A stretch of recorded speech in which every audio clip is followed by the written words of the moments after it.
When a crime is committed, the perpetrator inevitably leaves behind something, a description, DNA, or physical evidence. This is the criminal's print on the scene. Welcome to the Criminal Prints Podcast, Episode 2. Hey everybody, welcome to Criminal Prints Podcast, Episode 2. Today we're going to be talking about the Delphi Murders, which is a double homicide of two young girls that occurred in Delphi, Indiana in 2017. This case has garnered national attention due to what I would say some unusual evidence. So the case takes place in Delphi, Indiana. It's a very small town, much like our Episode 1 town of Clinton, Missouri. This one's actually smaller. It's less than 3,000 in 2010 when they held the last census. So it's a very small, very tight-knit community. That is a very small town. It is indeed. So we're going to talk about Libby German, who went by Libby, and Abigail Williams, who went by Abby. And before I go into too many details, I'll say this, that they were the best of friends. They were super close and got along really well. So Libby was 14 years old. She was born on 12/27/2002. She was a very active girl that enjoyed sports, and she lived with her grandparents, Mike and Becky Patty. And the other victim is Abigail Williams. She went by Abby. She was 13 years old. Her birth date was June 23rd, 2003. And Abby enjoyed singing and dancing. So the murders occurred on February 13th, 2017. So I'm going to go a little bit kind of backstory. So the night before, Abby and Libby were having a sleepover. And so Abby was staying at Libby's place with the grandparents. And just as any teenagers would do, they're having a good time. They stay up a little too late. And when they woke up, Mike made breakfast for him, which was pancakes. Mike being the grandpa. Exactly. So we also know that Becky, the grandma, had her own business and had an office at her house. So one thing that they always talk about with Abby and Libby were they were super willing to help. They always loved to help people out. And so she asked if the girls would help with her work, and they started to file some paperwork for Becky. So the deal is the sooner they get the paperwork filed, the sooner they can go out and be teenagers. And I think the plan was to go shopping, actually. But as that progressed on, the plan to shopping kind of changed into something different. And Kelsey, who is Libby's sister. Older sister. Yep. She came around and she had to go to work later. And she was going to stop at a friend's before she went to work. So Libby said, hey, can you take us to the Delphi Historic Trails trailhead? And me and Abby are going to go to the Monon High Bridge. Definitely. So she asked her grandmother for permission, and she said, yeah, that's fine. She says, but I'm really busy here. You'll have to find a ride back. So that's exactly what Libby did. So Libby got a hold of her dad, Derek German, to pick them up a few hours later, roughly around 3 p.m. And this kind of puts us in the stage is set for what happened that day, unfortunately. So they're dropped off at about 1:45 p.m. by Kelsey, the older sister, and everything's great. They're off to a good time. They're headed to this Monon High Bridge, which, just to set the stage, it's a long railroad bridge, and it's a really long bridge. And when you look at it, it's amazing they allow anybody on it, because it's just this narrow railroad bridge that's built with railroad ties. There's a good, I don't know, what would you say? From the pictures, it looks like an 8-inch gap between railroad ties. Oh, absolutely. It's very degraded from what I could see. Yeah, so you're just walking on this bridge with holes everywhere with no handrails. It's really kind of spooky to look at. Definitely. But they're headed to this bridge that's really popular with locals and tourists. It's a historic site. And we know they made the bridge because Libby posted on Snapchat a picture of Abby crossing the bridge at 2:07 p.m. So again, they got dropped off at 1:45. They did the trail, and at 2:07 they were on the bridge. So we know that along with they also took a Snapchat picture of the bridge itself. Yep. So we'll fast forward. About 3 p.m., Derek, the dad, arrives to pick them up. Well, at this point, he can't find them. So he started making phone calls, went out, tried to look for him, no success. So at 3:30, he calls the grandma, Becky. And one thing that was very unusual is Libby not answering her phone. She always answered her phone. So this was kind of the first red flag. And then, so Becky, he says, hey, would you please, maybe my phone's not working. I don't know exactly what's going on, but please try to contact him. So the grandma tried to contact her, text her, call her, no luck. And then at 4 p.m., the family members got together and decided to go to the trails and start looking for him themselves. The family gets together at 4 o'clock, and they were unable to find Abby or Libby. So after looking for a while, around 5:20, so they were there almost an hour and a half, they decided, okay, we got to call in a missing person report. So they do just that, and the police get there pretty quickly. Yeah, the police got there within about 15 to 20 minutes. They responded immediately. The police showed up, the fire department showed up, and at this point, they're not expecting foul play. They're thinking, maybe one of the girls got hurt. So they're not really expecting anything bad at this time. And that is what you'd think, is maybe one of them rolled an ankle or worse, broke a arm or a leg. Maybe they got lost. We're going to find them, right? Definitely. So we know that hundreds of volunteers that evening showed up because we talked about how it was a small town, so everybody's close and willing to help each other. So hundreds of volunteers showed up to help. And they continued looking until it was too dark to continue searching, roughly around midnight. We do know that while formally the search ended for the night, some of the families stayed to search, as you would expect, I guess. Definitely. So specifically, I know Mike, the grandpa, stayed, and he continued to search. And then some of the volunteers also stayed because they refused to give up and wanted to help as much as they could. It's really neat to see a community come together and do that. I agree. But we fast forward to daybreak the next day. It's now the 14th of February. And so you have all these volunteers, and you have all these firefighters and these policemen and the family and friends. Everyone's there, and you're searching for these two young girls. So they split everybody into groups, and every group of searchers had to have a firefighter or a police department employee with them. And, you would use that for controlling evidence. You would use that for communications with, command or whatever it would be. And so they did just that. And at around noon, a call came in that they found something. The dreaded call, exactly. At around noon, bodies were discovered about half a mile from the bridge. So at this point, the family got called into the fire department, and they were told that bodies had been discovered, but they would not officially say if they were Abby and Libby at this time.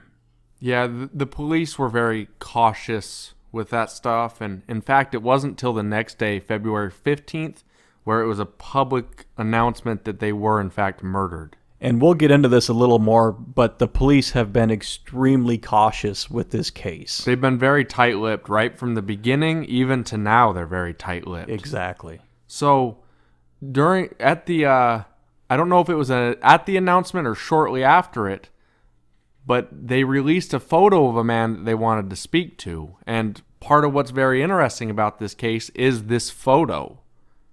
And the thing that's interesting is, where did the photo come from? It came from Libby. Exactly. So Libby literally got the picture of him with her phone, which is incredible. At least in my opinion, she had to have known this is not good news. Something bad is going on. And she had the awareness to take a picture of him, to actually record his voice, which we will play for you. But it is just incredible that she, in my opinion, she's a hero for this, because this is hands down the best evidence we have in this case. It is, and it's really unique to think, she's a 14-year-old girl. Her and her friend are all alone, and they see a man. Obviously, instinctually, she was smart enough to pick up on, hey, this guy doesn't seem right. She was smart enough to pull out her phone. She was smart enough to record it. And that is where it was a video that they got the picture from of this man. Exactly. And we also know that, as we briefly mentioned before, that the police have more evidence on the phone, but it will not be released because they don't want to compromise any future trials, information, any of that stuff. Yeah, but the video had another side effect in that now the case got huge attention. Because it's an unusual situation where she captured her killer on footage. Definitely. And like Zach said, they also released audio. And we're going to go ahead and play that audio for you right now. And we'll let it loop a couple times so you can listen to it. Guys. Down there. Guys. Down there. Guys. Now we're going to fast forward to March 17th, and they actually issued a search warrant for the owner of the property where they were found. And so we know that on July 17th, this composite sketch was released showing I'd say middle-aged man with facial hair and a hat. He was described as being between 5'6" and 5'10", 180 to 220 pounds. And he had reddish brown hair. Yeah, so basically 5'6" to 5'10", 180 to 220, reddish brown hair describes a huge swath of population. Very large part of the population. But there was a sketch, and it was a very nice detailed sketch, and a fairly recognizable guy, you would think, right? Yes. A little insight that we didn't know at the time is that they also had another sketch. They had another sketch of a totally different person, and it was unreleased at this moment, but it will be important as we move on here. Exactly. As so much of the evidence, one thing I'll point out at this point is we don't know a cause of death. We don't know if they have DNA. We don't know a lot of information. We know that they performed autopsies. We don't know the results of the autopsies. So we know that as they did with this second sketch, so much information was just not released to members of the public.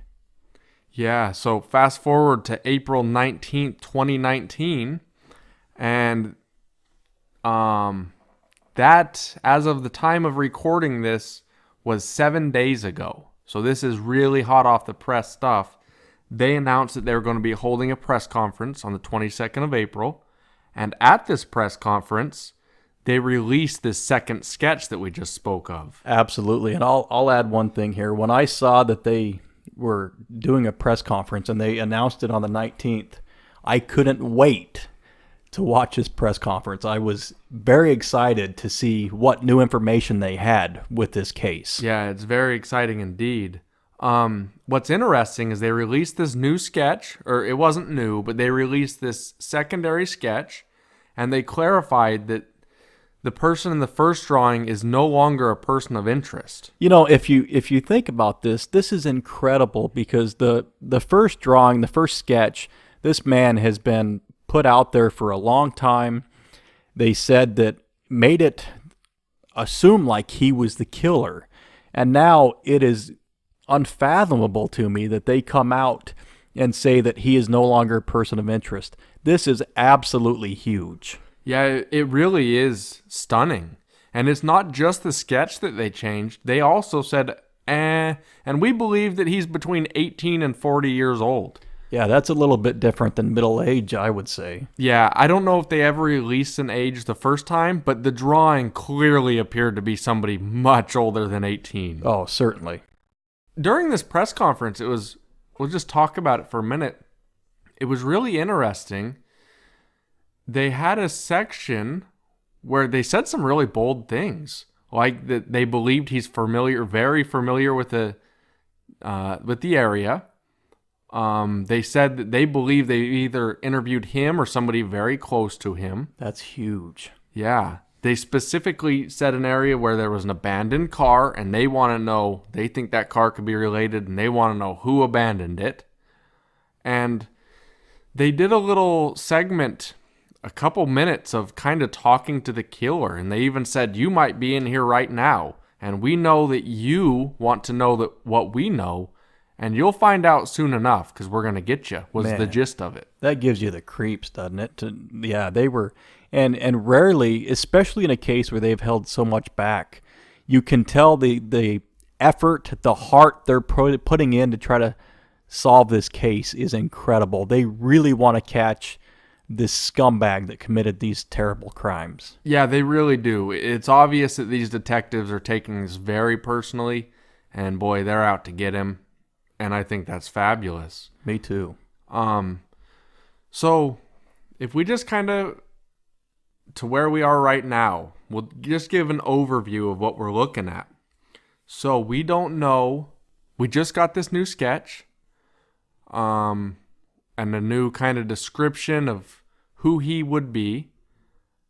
And they just told us that we're pretty confident he either did live in the area or does still, and that he's hiding in plain sight. He might even be in this press conference. It makes you wonder that, if he has seen this, what's going through his mind at this point. Yeah, but other than that, there's not that much for us. They may have something that they're not telling us, specifically DNA. Exactly, and DNA, this is huge in my opinion, because it's hard to say if they do or they don't, but my personal thought is they do have DNA, because I know they collected DNA from members of the family, and why would they do that if they did not have DNA to compare it to?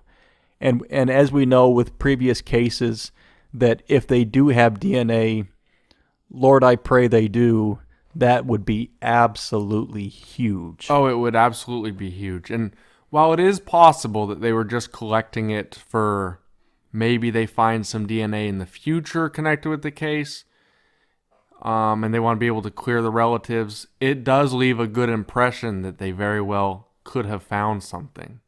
And also, we don't know, I don't want to get too morbid, but we don't know how they were killed. So it's possible that there could be forensics that we don't know of. For example, shell casings possibly, etc. Something of that matter that they could match with a weapon. Definitely. So I'm kind of going to wrap this up a little bit. We know that this is even though it's a couple years old, this is anything but a cold case. The police are out there. They're working on it daily. They're doing everything in their power to catch this individual and bring him to justice. And I hope that they are able to identify him, and I hope that they are able to arrest him for the horrible crime that he committed. Yeah, and I'm with you on that, Zach. I guess I just want to speak to Libby. I know you're not with us, but you're a hero, and what you did, recording this man and doing what you can to tell you and Abby's story is amazing. And I really think that they're going to get this guy. And I hope that he's living with his own hell. And I'm sure he is. With as much information and as specific as the police were in that press conference, it sure gives me hope that there's a lot more that they know that we don't. And it gives me hope that they're extremely close to coming to a conclusion on this case. It really did feel as if they like where the investigation is at. Exactly. And they just feel like they need a little extra something to push it over the edge. Kind of like a warning to this scumbag, hey, buddy, we're coming for you, look out. And perhaps, they're just trying to just shaking the tree a little bit and hoping that somebody will slip up. Somebody will say something because they know they're almost there. Exactly. So this wraps up episode 2, the murder of Libby and Abby. And we thank you for your time. Please tell your friends about us. We are on Facebook and Twitter. And we hope that you enjoyed this episode and continue to listen to them. We would absolutely love to have your feedback. If you have any future cases you'd like us to cover, please let us know. We're definitely open to any case that our listeners would like us to look at. And thank you again, everybody. Have a wonderful day.